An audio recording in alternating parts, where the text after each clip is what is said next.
Hi hello എല്ലാവർക്കും book your ഷോയിലേക്ക് സ്വാഗതം.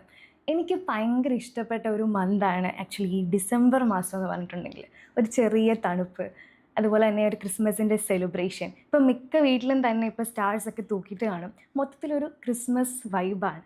അപ്പോൾ ഈ ഒരു മന്തിൽ നമ്മൾ പ്രേക്ഷകർ ഒരുപാട് പ്രതീക്ഷിക്കുന്ന കുറേയേറെ സിനിമകൾ റിലീസിന് വേണ്ടിയിട്ട് ഒരുങ്ങുന്നുണ്ട്. ഇപ്പോൾ ലാലേട്ടൻ ഡയറക്റ്റ് ചെയ്ത ബറോസ് ആണെങ്കിലും, അതുപോലെ ഉണ്ണി മുകുന്ദൻ്റെ മാർക്കോ, അതുപോലെ അല്ലു അർജുൻ്റെ പുഷ്പ 2 എല്ലാം അങ്ങനെ കുറേയേറെ സിനിമകൾ ഇറങ്ങുന്നുണ്ട്. പുഷ്പ 2വിൻ്റെ കാര്യം പറഞ്ഞപ്പോഴാണ് കഴിഞ്ഞ നവംബർ 27-ാം തീയതി കൊച്ചിയിൽ വെച്ചിട്ട് ഒരു ഗ്രാൻഡ് ഇവൻറ്റ് സംഘടിപ്പിച്ചിട്ടുണ്ടായിരുന്നു. അപ്പോൾ അതിൽ അല്ലു അർജുനെ കാണാൻ വേണ്ടിയിട്ട് ഒരുപാട് പേര് വന്നിട്ടുണ്ടായിരുന്നു.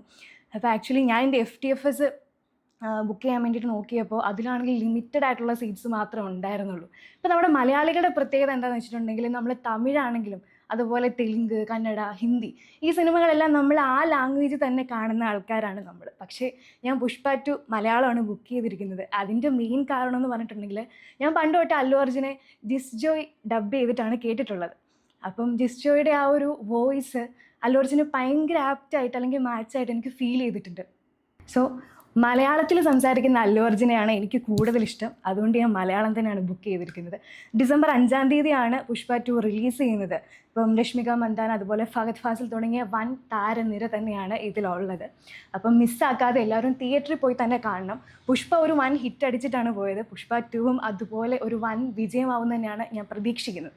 അതുപോലെ നമ്മളെല്ലാവരും റിലീസിന് പ്രതീക്ഷിക്കുന്ന കുറേയേറെ സിനിമകളിൽ ഒരെണ്ണം ഇപ്പോൾ തിയേറ്ററിൽ എത്തിയിട്ടുണ്ട്.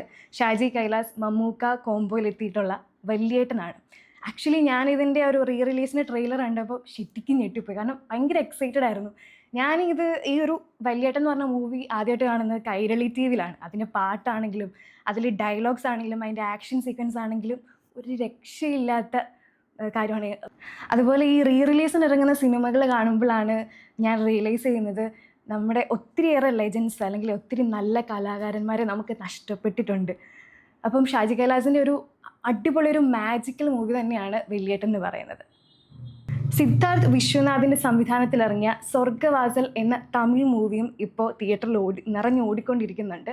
അപ്പോൾ അതിലെ അഭിനേതാക്കൾ എന്ന് പറഞ്ഞിട്ടുണ്ടെങ്കിൽ RJ ബാലാജിയും അതുപോലെ സെൽവരാഘവനുമാണ് ഇതിൻ്റെ പ്രധാന വേഷങ്ങളിൽ എത്തിയിട്ടുള്ളത്. കൂടാതെ തന്നെ സാനിയ അയ്യപ്പനും ഷറഫുദ്ദീനും ഇതിൽ മെയിൻ കഥാപാത്രങ്ങളെ അവതരിപ്പിക്കുന്നുണ്ട്. ഒരു പ്രിസൺ ബേസ് ചെയ്തിട്ടുള്ളൊരു കഥയാണ്. ആക്ച്വലി എല്ലാവരും അതും പോയി കാണണം. അപ്പോൾ ഈ ഒരു സിനിമകളെല്ലാം തന്നെ നിങ്ങൾ തിയേറ്ററിൽ മിസ്സാക്കാതെ പോയി കാണുക. ഇനി പുതിയ മൂവി അപ്ഡേറ്റ്സുമായിട്ട് ഞാൻ വീണ്ടും ബുക്ക് യുവർ ഷോയിൽ എത്തുന്നതായിരിക്കും. അപ്പോൾ അത്രയേ ഉള്ളൂ. Thank you.